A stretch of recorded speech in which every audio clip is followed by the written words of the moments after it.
আজকে আমি আপনাদের এমন দুইটি সেটিংস দেখাবো যে দুইটি সেটিংস আপনি যদি ইউজ করেন তাহলে আপনার ফোনে আর কোনো দিন কোনো প্রকার অ্যাড আসবে না। শুধুমাত্র দুইটি সেটিংসের মাধ্যমে লাইভ প্রুফ আপনাদের অ্যাড বন্ধ করে দেখাবো। তাই আপনি যদি একজন মোবাইল ইউজার হয়ে থাকেন আজকের এই ভিডিওটি আপনাকে সম্পূর্ণ দেখতে হবে। ওকে, প্রথমে আমরা জানবো যে অ্যাডস আসলে কিভাবে আমাদের মোবাইলে শো করে। দুইটি মাধ্যমে আমাদের মোবাইলে অ্যাড শো করে। প্রথম হচ্ছে গুগল প্লে স্টোরের মাধ্যমে, দ্বিতীয় হচ্ছে কোনো অ্যাপসের মাধ্যমে ভিডিও অ্যাডস। অ্যাপসের মাধ্যমে যে ভিডিও অ্যাডসগুলো এসে থাকে এগুলো হচ্ছে নেগেটিভ প্রকারের, যার কারণে আমরা বিরক্ত বোধ করি এবং অনেক সমস্যায় পড়ে থাকি। তাই আজকে দুইটি সেটিংসের মাধ্যমে সমস্যার সমাধান করব। সেটিং দুটি হচ্ছে, এক ডিলেট অ্যাডভার্টিসিং আইডি, দুই প্রাইভেট ডিএনএস।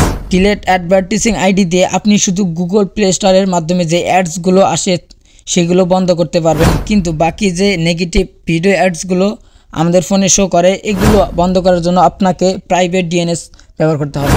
তাই একটু কষ্ট করে ভিডিওটি দেখতে থাকুন। চলুন এখন আমরা সেটিংস দুটি প্রয়োগ করা শিখব। প্রথমে আপনি আপনার মোবাইলের সেটিংসে চলে যাবেন।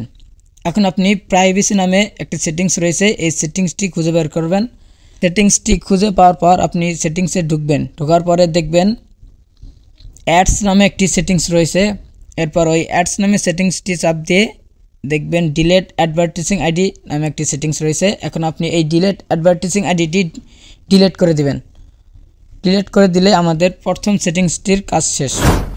এখন আপনার ফোনে গুগল প্লে স্টোর থেকে কোনো প্রকার অ্যাড আসবে না। এরপর আমরা প্রাইভেট ডিএনএস সেটিংসটি প্রয়োগ করা শিখব, যেটা আমাদের মোস্ট ইম্পর্টেন্ট সেটিংস। এই সেটিংসটির মাধ্যমে আমরা সকল প্রকার নেগেটিভ ভিডিও অ্যাডসগুলো বন্ধ করব। ঠিক আগের মতোই আপনি আপনার মোবাইলের সেটিংসে চলে যাবেন। এখন আপনাকে কষ্ট করার দরকার নেই, আপনি সোজা সার্চ দিবেন ডিএনএস অথবা প্রাইভেট ডিএনএস, সার্চ দিলেই চলে আসবে। এরপর আপনি প্রাইভেট ডিএনএসে চলে যাবেন। এখন দেখবেন আপনার প্রাইভেট ডিএনএসটি অফ করা রয়েছে। এরপর দেখবেন সবার নিচে একটা সেটিংস রয়েছে private DNS provider host name. এই সেটিংসটিতে আপনি চাপ দিবেন। এখন আপনাকে একটি প্রাইভেট ডিএনএস লিখতে হবে। কি লিখতে হবে আমি বলতেছি।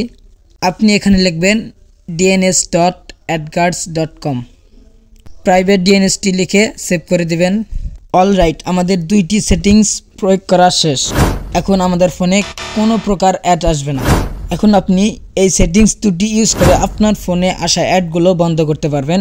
আজকের মতো এই পর্যন্তই। ভিডিওটি ভালো লাগলে লাইক করবেন।